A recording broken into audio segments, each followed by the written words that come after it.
Des médecins, des scientifiques, des agents de renseignement et des responsables gouvernementaux ont tous essayé de trouver la cause du syndrome de la Havane, une maladie mystérieuse qui a frappé des diplomates et des espions américains.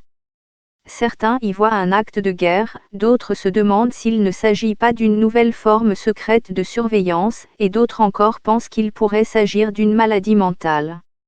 Alors, qui ou quoi est responsable ? Tout commence souvent par un son, que les gens ont du mal à décrire. Des bourdonnements, des grincements de métal, des cris perçants, c'était le mieux qu'ils pouvaient faire.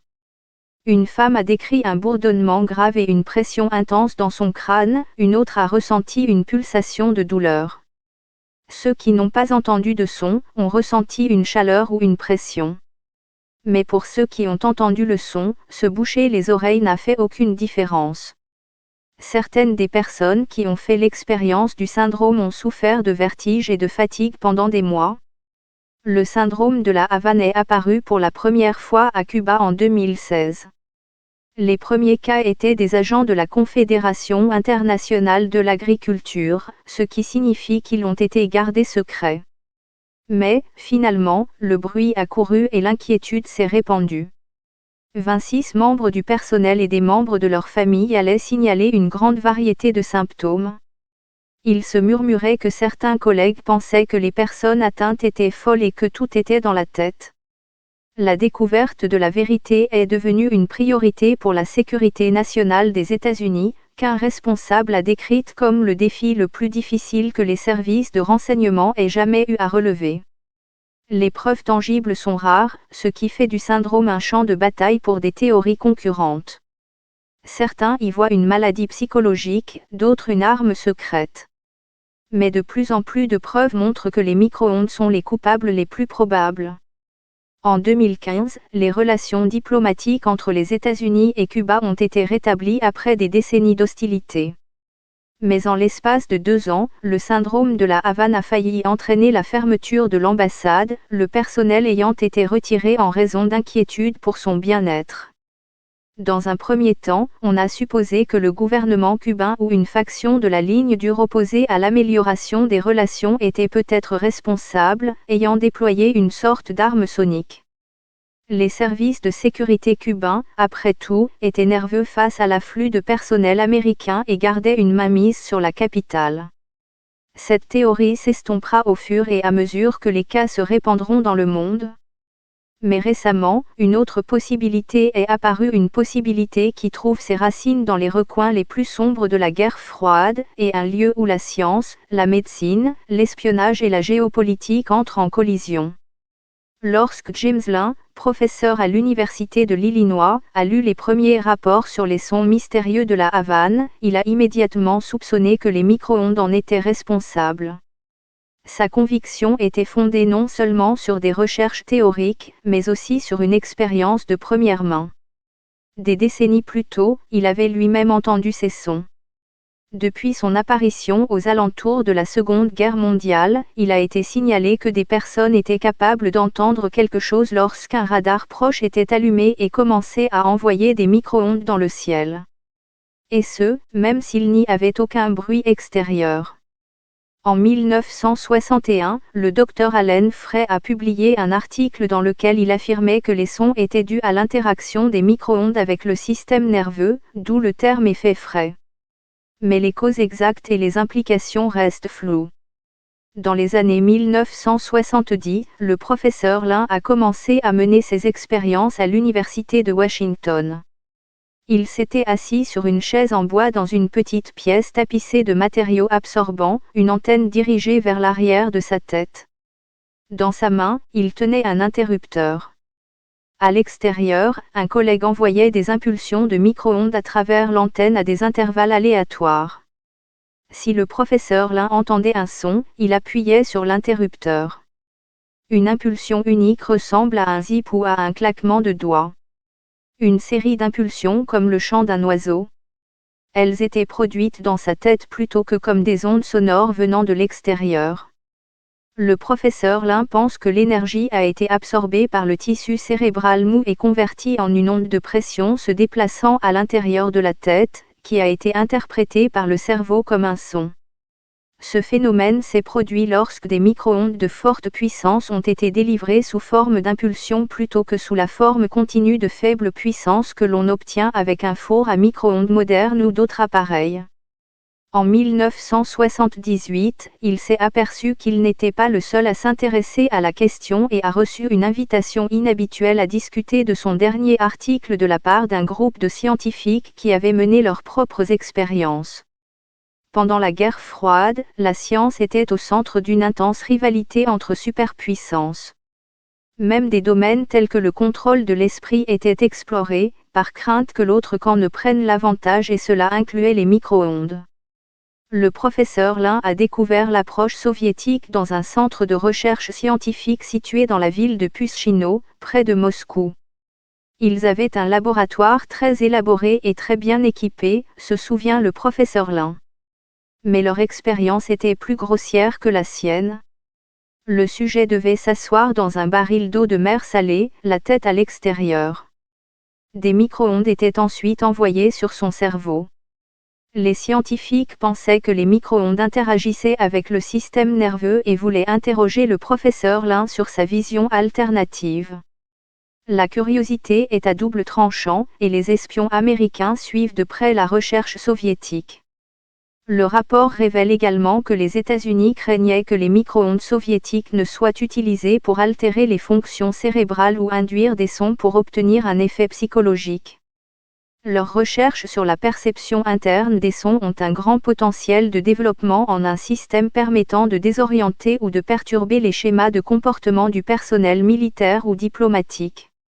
L'intérêt américain n'était pas seulement défensif. James Lin entrevoyait parfois des références à des travaux secrets américains sur des armes dans le même domaine. Et pendant que le professeur Lin était à Pushchino, un autre groupe d'Américains, non loin de là, s'inquiétait d'être électrocutés par des micro-ondes et que leur propre gouvernement ait couvert le problème. Pendant près d'un quart de siècle, l'ambassade américaine de 10 étages à Moscou a été baignée par un large faisceau invisible de micro-ondes de faible niveau. On l'a appelé le signal de Moscou.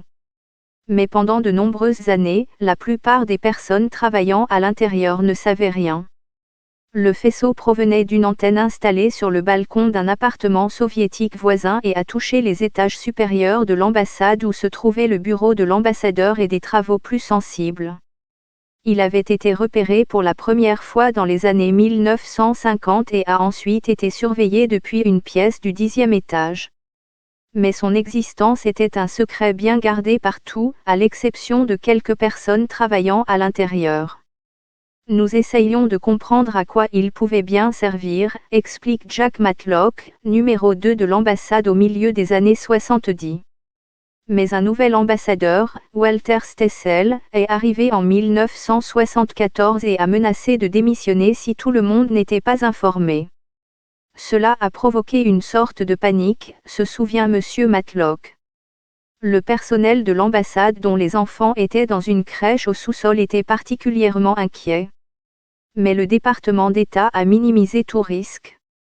Puis l'ambassadeur Stessel lui-même est tombé malade, avec des saignements des yeux parmi les symptômes.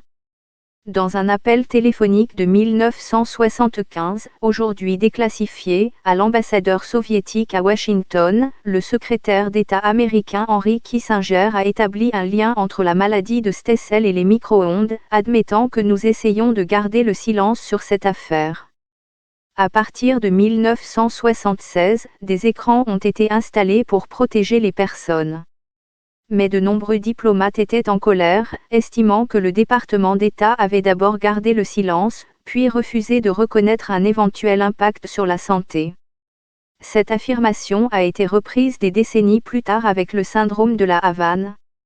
Mais un nouvel ambassadeur, Walter Stessel, est arrivé en 1974 et a menacé de démissionner si tout le monde n'était pas informé. Cela a provoqué une sorte de panique, se souvient M. Matlock. Le personnel de l'ambassade dont les enfants étaient dans une crèche au sous-sol était particulièrement inquiet. Mais le département d'État a minimisé tout risque. À quoi servait le signal de Moscou ? Je suis pratiquement sûr que les soviétiques avaient d'autres intentions que de nous nuire, déclare Matlock. Ils étaient en avance sur les États-Unis en matière de technologie de surveillance et une théorie veut qu'il ait fait rebondir des micro-ondes sur les fenêtres pour capter des conversations, une autre qu'il ait activé leur propre dispositif d'écoute caché à l'intérieur du bâtiment ou qu'il ait capté des informations par le biais de micro-ondes frappant des appareils électroniques américains, ce qu'on appelle le pick and poke. À un moment donné, les soviétiques ont dit à Matlock que le but était en fait de brouiller les équipements américains sur le toit de l'ambassade, utilisés pour intercepter les communications soviétiques à Moscou. C'est le monde de la surveillance et de la contre-surveillance, un monde si secret que, même au sein des ambassades et des gouvernements, seules quelques personnes connaissent l'ensemble de la situation. Selon une théorie, la Havane a utilisé une méthode beaucoup plus ciblée pour effectuer une certaine forme de surveillance à l'aide de micro-ondes dirigées de plus grande puissance. D'autres spéculent qu'un appareil, peut-être même un appareil américain, pourrait avoir été mal conçu ou avoir mal fonctionné et avoir provoqué une réaction physique chez certaines personnes. Après une accalmie, les cas ont commencé à se propager au-delà de Cuba. En décembre 2017, Mark Polymeropoulos s'est réveillé brusquement dans une chambre d'hôtel de Moscou. C'était terrifiant. C'était un an après les premiers cas de la Havane, mais le bureau médical de la Confédération internationale de l'agriculture lui a dit que ses symptômes ne correspondaient pas au cas cubain. Une longue bataille pour obtenir un traitement médical commence. Les violents maux de tête n'ont jamais disparu et, à l'été 2019, il a été contraint de prendre sa retraite. Monsieur Polymeropoulos a d'abord pensé qu'il avait été touché par une sorte d'outil de surveillance technique qui avait été trop poussé. Mais lorsque d'autres cas sont apparus à la Confédération internationale de l'agriculture, qui étaient tous, selon lui, liés à des personnes travaillant sur la Russie, il a fini par croire qu'il avait été visé par une arme. Puis vint la Chine, notamment au consulat de Guangzhou au début de 2018. Certaines des personnes touchées en Chine ont contacté Béatrice Gollon, professeure à l'Université de Californie, San Diego, qui a longtemps étudié les effets des micro-ondes sur la santé, ainsi que d'autres maladies inexpliquées. Le professeur Gollon affirme que des niveaux élevés de radiation ont été enregistrés par les membres de la famille et du personnel à Guangzhou en utilisant des équipements disponibles dans le commerce. L'aiguille est sortie par le haut des relevés disponibles. Mais elle affirme que le département d'État a dit à ses propres employés que les mesures qu'il avait prises sur leur propre dos s'étaient classifiées. Les premières enquêtes ont été marquées par une série de problèmes. Il n'y a pas eu de collecte de données cohérentes. Le département d'État et la Confédération internationale de l'agriculture n'ont pas réussi à communiquer entre eux, et le scepticisme de leurs équipes médicales internes a provoqué des tensions. Le département d'État a déterminé qu'un seul des 9 cas chinois correspondait initialement aux critères du syndrome basé sur les cas de la Havane. D'autres personnes ayant présenté des symptômes étaient en colère et avaient l'impression d'être accusées d'avoir tout inventé. Ils ont entamé une bataille pour l'égalité de traitement, qui se poursuit encore aujourd'hui. La frustration grandissant, certaines des personnes concernées se sont tournées vers Mark Zaid, un avocat spécialisé dans les affaires de sécurité nationale. Il représente aujourd'hui environ 2 douzaines de fonctionnaires, dont la moitié sont des membres de la communauté du renseignement. Ce n'est pas le syndrome de la Havane. C'est un terme mal choisi, soutient M. Zaid, dont les clients ont été affectés dans de nombreux endroits. Ce qui se passe est connu du gouvernement américain probablement, d'après les preuves que j'ai vues, depuis la fin des années 1960. Depuis 2013, M. Zaid a représenté un employé de l'Agence nationale de sécurité américaine qui pensait avoir été endommagé en 1996 dans un endroit qui reste classifié. M. Zaid se demande pourquoi le gouvernement américain a été si peu disposé à reconnaître une histoire plus longue. Une possibilité, dit-il, est que cela pourrait ouvrir la boîte de Pandore des incidents qui ont été ignorés au fil des ans. Une autre raison est que les États-Unis ont eux aussi développé et peut-être même déployé des micro-ondes et qu'ils veulent garder le secret. L'intérêt du pays pour la militarisation des micro-ondes a dépassé la fin de la guerre froide. Selon certains rapports, dans les années 1990, l'US Air Force avait un projet portant le nom de code Hello pour voir si les micro-ondes pouvaient créer des sons inquiétants dans la tête des gens, un autre appelé Goodbye pour tester leur utilisation pour le contrôle des foules, et un autre portant le nom de code Goodnight pour voir si elles pouvaient être utilisées pour tuer des gens. Des rapports datant d'une dizaine d'années indiquent que ces essais n'ont pas été couronnés de succès. Mais l'étude de l'esprit et de ce que l'on peut en faire fait l'objet d'une attention accrue dans le monde militaire et de la sécurité. Le cerveau est considéré comme le champ de bataille du XXe siècle, affirme James Giordano, conseiller du Pentagone et professeur de neurologie et de biochimie à l'université de Georgetown, à qui l'on a demandé d'examiner les premiers cas de la Havane. Il indique que la Chine et la Russie se sont engagées dans la recherche sur les micro-ondes et évoque la possibilité que des outils mis au point pour des usages industriels et commerciaux, par exemple pour tester l'impact des micro-ondes sur les matériaux, aient pu être réutilisés. Mais il se demande également si l'objectif était de perturber et de répandre la peur. Ce type de technologie peut avoir existé pendant un certain temps, voire avoir été utilisé de manière sélective. Mais cela signifierait quand même que quelque chose a changé à Cuba pour la faire remarquer. Il pense que des micro-ondes ont pu être déployés dans des conflits militaires récents, mais il évoque des circonstances spécifiques pour expliquer un changement. Cuba, situé à 90 144,8 km des côtes de la Floride, est depuis longtemps un site idéal pour recueillir des renseignements d'origine électromagnétique en interceptant des communications. Pendant la guerre froide, elle abritait une importante station d'écoute soviétique. Lors de la visite de Vladimir Poutine en 2014, des rapports ont suggéré qu'elle était en cours de réouverture. La Chine a également ouvert 2 sites ces dernières années, selon une source, tandis que les Russes ont envoyé 30 agents de renseignement supplémentaires. Mais à partir de 2015, les États-Unis sont revenus en ville. Avec leur ambassade nouvellement ouverte et une présence renforcée, les États-Unis commençaient tout juste à prendre pied, à collecter des renseignements et à repousser les espions russes et chinois. Nous étions dans un combat terrestre, se souvient une personne. Qui avait le plus à gagner de la fermeture de l'ambassade à La Havane, demande M. Evanina. Si le gouvernement russe augmentait et promulguait sa collecte de renseignements à Cuba, il n'était probablement pas bon pour eux d'avoir les États-Unis à Cuba. La Russie a rejeté à plusieurs reprises les accusations selon lesquelles elle est impliquée, ou a dirigé des armes à micro-ondes. De telles spéculations provocatrices et sans fondement et des hypothèses fantaisistes ne peuvent pas vraiment être considérées comme un sujet sérieux à commenter, a déclaré son ministère des Affaires étrangères. Et certains sceptiques s'interrogent sur l'existence même du syndrome de la Havane. Ils affirment que la situation unique de Cuba plaide en leur faveur.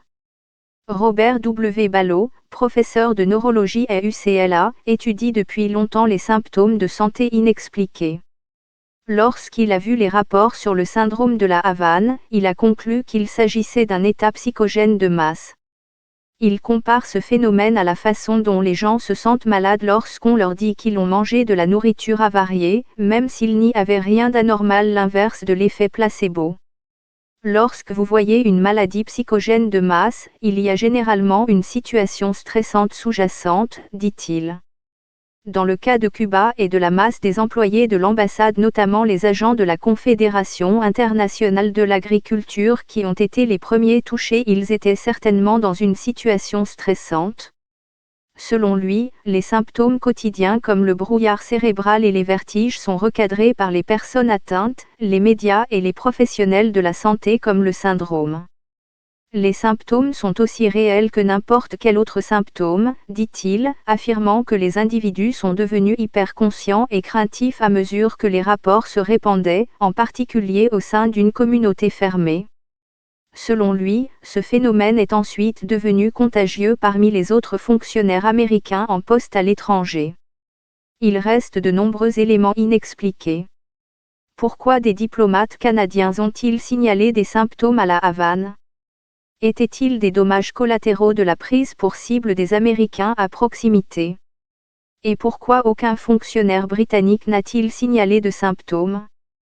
Les Russes ont littéralement essayé de tuer des gens sur le sol britannique ces dernières années avec des matériaux radioactifs, et pourtant pourquoi aucun cas n'a-t-il été signalé, demande Mark Z.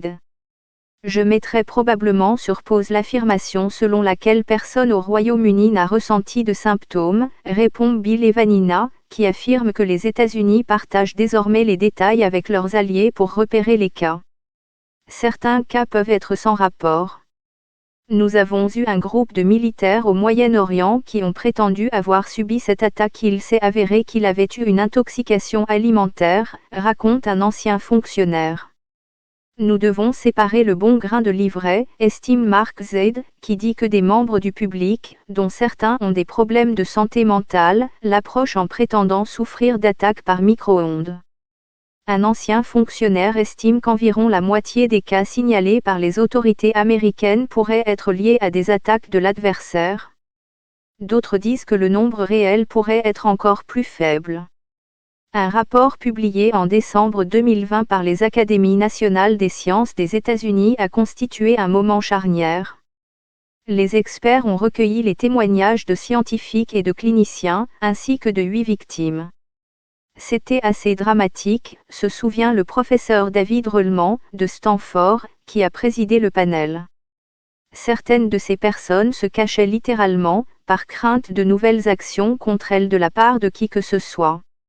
Nous avons dû prendre des précautions pour assurer leur sécurité. Le groupe d'experts a examiné les causes psychologiques et autres, mais a conclu que les micro-ondes pulsées à haute énergie étaient très probablement responsables de certains cas, ce qui rejoint l'opinion de James Lynn, qui a témoigné. Mais même si le département d'État a parrainé l'étude, il considère toujours que la conclusion n'est qu'une hypothèse plausible et les fonctionnaires disent qu'ils n'ont pas trouvé d'autres preuves pour l'étayer. L'administration Biden a indiqué qu'elle prenait la question au sérieux. Les fonctionnaires de la Confédération internationale de l'agriculture et du département d'État reçoivent des conseils sur la manière de réagir aux incidents, notamment sur la manière de quitter le 10, c'est-à-dire de s'éloigner physiquement d'un endroit s'ils ont l'impression d'être frappés. Le département d'État a mis en place un groupe de travail pour soutenir le personnel lors de ce que l'on appelle désormais des incidents de santé inexpliqués. Les tentatives précédentes de catégoriser les cas selon qu'ils répondent ou non à des critères spécifiques ont été abandonnées. Mais sans définition, il devient plus difficile de les dénombrer. Cette année, une nouvelle vague de cas est arrivée notamment à Berlin et un groupe plus important à Vienne. En août, un voyage de la vice-présidente américaine Kamala Harris au Vietnam a été retardé de 3 heures en raison d'un cas signalé à l'ambassade d'Hanoï. Les diplomates inquiets se posent désormais des questions avant de prendre des missions à l'étranger avec leur famille. C'est une distraction majeure pour nous si nous pensons que les Russes font des choses à nos agents de renseignement qui voyagent, déclare l'ancien officier de la Confédération internationale de l'agriculture Paulin Réaupoulou, qui a finalement reçu le traitement médical qu'il souhaitait cette année. Cela va mettre un frein à notre empreinte opérationnelle. La Confédération internationale de l'agriculture a repris la chasse à la cause, avec un vétéran de la chasse à Oussama Ben Laden placé à sa tête. Une accusation selon laquelle un autre État a porté atteinte à des fonctionnaires américains est lourde de conséquences. C'est un acte de guerre, dit M. Polymeropoulou. La barre est donc haute à atteindre. Les décideurs politiques exigeront des preuves tangibles, qui jusqu'à présent, selon les officiels, font toujours défaut. 5 ans plus tard, certains responsables américains affirment que l'on n'en sait guère plus que la date de début du syndrome de la Havane. Mais d'autres ne sont pas d'accord. Ils affirment que les preuves de l'existence des micro-ondes sont beaucoup plus solides aujourd'hui, même si elles ne sont pas encore concluantes. Ces marqueurs disparaissent au bout de quelques jours et, auparavant, trop de temps s'était écoulé pour les repérer. Mais maintenant que les gens sont testés beaucoup plus rapidement après avoir signalé les symptômes, ils ont été vus pour la première fois. Le débat reste divisé et il est possible que la réponse soit complexe. Il pourrait y avoir un noyau de cas réels, tandis que d'autres ont été intégrés au syndrome. Les responsables évoquent la possibilité que la technologie et les intentions aient pu changer au fil du temps, peut-être pour tenter de déstabiliser les États-Unis. Certains s'inquiètent même de la possibilité qu'un État se soit appuyé sur les activités d'un autre. Nous aimons un diagnostic simple par étiquette, affirme le professeur Rolman. Mais parfois, c'est difficile à réaliser. Et lorsque nous n'y parvenons pas, nous devons faire très attention à ne pas simplement lever les bras et nous en aller. Le mystère du syndrome de la Havane pourrait être son véritable pouvoir. L'ambiguïté et la peur qu'il répand agissent comme un multiplicateur, amenant de plus en plus de personnes à se demander si elles sont atteintes et rendant plus difficile la tâche des espions et des diplomates à l'étranger. Même s'il a commencé par un incident étroitement défini, le syndrome de la Havane a peut-être développé une vie propre.